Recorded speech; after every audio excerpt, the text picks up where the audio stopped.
यानी कि मर्जर क्यों किया गया, इसका मोटिव क्या था। बता दें कि इन दोनों बैंकों के मर्जर को काफी समय तक छिपा कर रखा गया था। जी हाँ, लेकिन HDFC और HDFC बैंक ने 4 अप्रैल 2022 को मर्जर की घोषणा कर दी थी। इसी दौरान कहा गया था कि HDFC के शेयर की डीलिस्टिंग 13 जुलाई से इफेक्टिव हो जाएगी, यानी इस तारीख से हाउसिंग फाइनेंस कंपनी के शेयर्स स्टॉक एक्सचेंज से हट जाएंगे। इसके बाद ज्वाइंट कंपनी के शेयर 17 जुलाई से ट्रेड में होंगे और 1 जून को HDFC और HDFC बैंक मर्ज हो जाएंगे।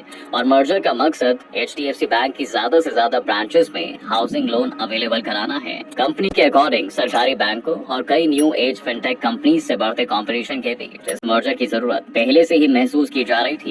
इसी के साथ दोनों का मर्जर होने पर कैपिटल बढ़ जाएगी। कैपिटल बढ़ने से बैंक पहले के मुकाबले अधिक जोखिम वाले लोन दे पाएगा, जिससे अफोर्डेबल हाउसिंग को बढ़ावा भी मिलेगा और एग्रीकल्चर और सभी प्राइवेटी सेक्टर को पहले से ज्यादा कर्ज दिया जाएगा। इसके लिए उन्हें CRR यानी कि कैश रिजर्व रेशियो और SLR यानी कि स्टैट्यूटरी लिक्विडिटी रेशियो को इन्वेंट्री के रूप में ज्यादा रखना होगा। इसका फायदा ये है कि जब इंटरेस्ट रेट्स में बड़ी गिरावट होती है तो ये इनके लिए फायदेमंद साबित हो सकता है। इसके अलावा दीवान हाउसिंग फाइनेंस कॉर्पोरेशन यानी DHFL के फेल होने के बाद रिजर्व बैंक ने हाउसिंग फाइनेंस कंपनीज और नॉन बैंकिंग कंपनीज के लिए रूल्स कड़े कर दिए थे। जो रूल्स बैंक पर लागू हो रहे थे लगभग वही इन हाउसिंग फाइनेंस कंपनी पर लागू कर दिए गए थे। इसके बाद एक हाउसिंग फाइनेंस कंपनी का बैंक में मर्ज ना होना उसके लिए मुश्किल साबित हो सकता था। लेकिन अब सवाल ये भी है कि इस मर्जर से कस्टमर्स को मिलने वाली फैसिलिटीज में क्या क्या बदलाव आएगा। दोस्तों, मर्जर के बाद भी इस कंपनी का नाम HDFC बैंक ही रहेगा, लेकिन अब दोनों को ही फायदा होगा, क्योंकि HDFC एक हाउसिंग फाइनेंस कंपनी है जो घर और दुकान और दूसरी प्रॉपर्टीज खरीदने के लिए लोन देती है।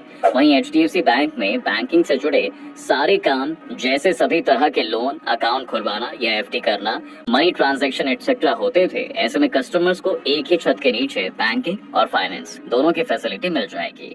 अब HDFC बैंक की ब्रांच में HDFC की सभी सेवाएं मिलेंगी। अगर किसी कस्टमर ने HDFC से लोन लिया है तो वह अब HDFC बैंक का कस्टमर बन गया है। लोन लेने वाले सभी मौजूदा कस्टमर्स टर्म्स एंड कंडीशंस के बेसिस पर अपनी EMI चुकाते रहेंगे। यानी HDFC और HDFC बैंक के विलय के बाद HDFC बैंक की सभी शाखाओं में HDFC लिमिटेड की सर्विसेज मिलेंगी। जी हाँ दोस्तों, आपको एक ही ब्रांच में लोन से लेकर बैंकिंग सर्विसेज भी मिलेंगी। बैंक की हर ब्रांच से होम लोन जारी किया जा सकेगा। इस मर्जर से कस्टमर्स को काफी फायदा होगा। FD इन्वेस्टर्स के लिए FD अकाउंट नंबर सेम ही रहेगा।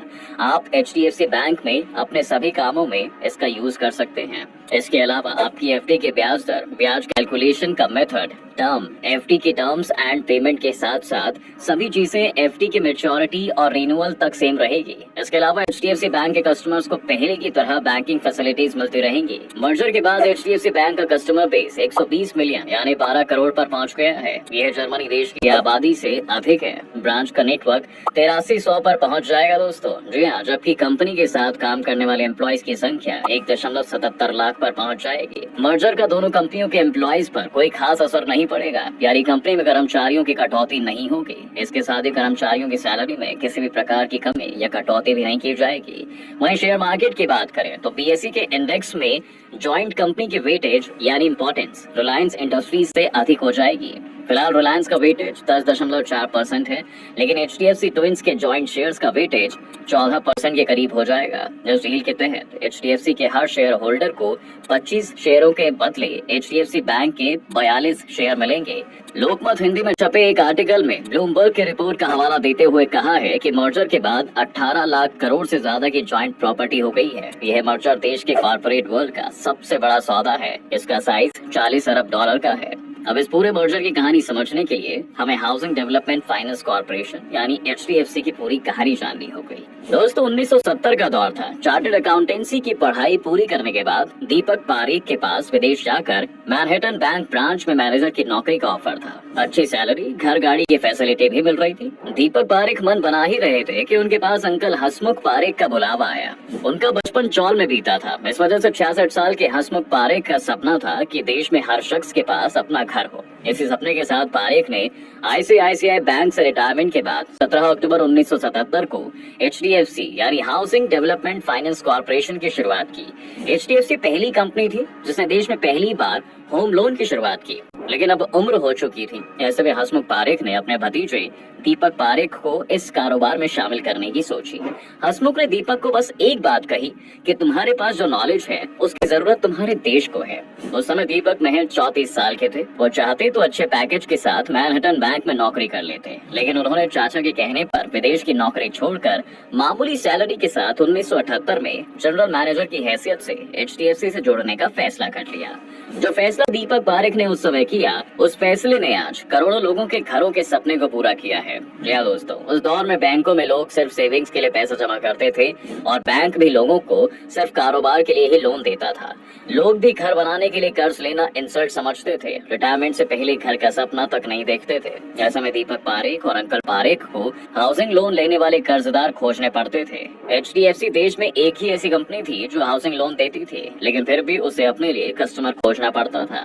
लोग अपनी डिपॉजिट कैपिटल और ईपीएफ के पैसों पर भरोसा करके घर बनाते थे, लेकिन दीपक पारेख और उनके अंकल ने इस पूरी दुनिया को बदल कर रख दिया। दीपक पारेख को हाउसिंग इंडस्ट्री का पायनियर कहा जाता है। उन्होंने एचडीएफसी के साथ न केवल लोगों के घरों का सपना रिटायरमेंट से पहले पूरा किया, बल्कि आईसीआईसीआई और एसबीआई जैसे बैंकों को हाउसिंग फाइनेंस सेक्टर में उतरने का भरोसा दिलाया। आज एचडीएफसी के पास 90 लाख से अधिक होम लोन कस्टमर हैं।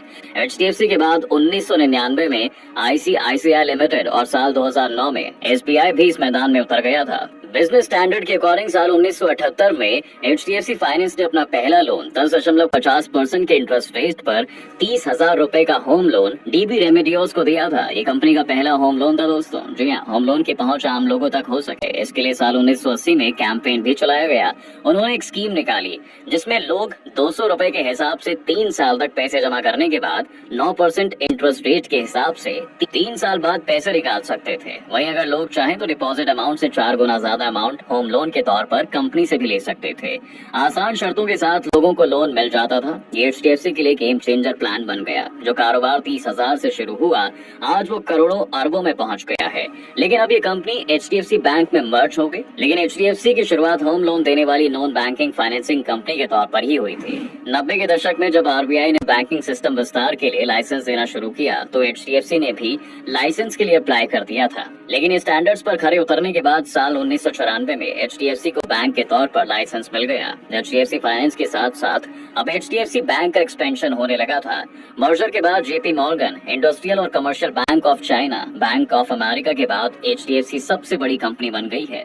मार्केट कैपिटलाइजेशन के अकॉर्डिंग मर्जर के बाद एचडीएफसी बैंक की वैल्यू 172 अरब डॉलर पर पहुंच गई है दोस्तों। जी हाँ, एचडीएफसी अब दुनिया के बड़े बैंकों को ही नहीं बल्कि एसबीआई और आईसीआईसीआई बैंक को भी पछाड़ देगा। फिलहाल आज की वीडियो में इतना ही। उम्मीद करते हैं कि आपको आज के इस वीडियो में काफी कुछ सीखने को मिला होगा। अगर आपको ये वीडियो पसंद आया है तो वीडियो को लाइक करें और अगर आप इस चैनल पर नए हैं तो जाने से पहले चैनल को सब्सक्राइब करना भी ना भूलें।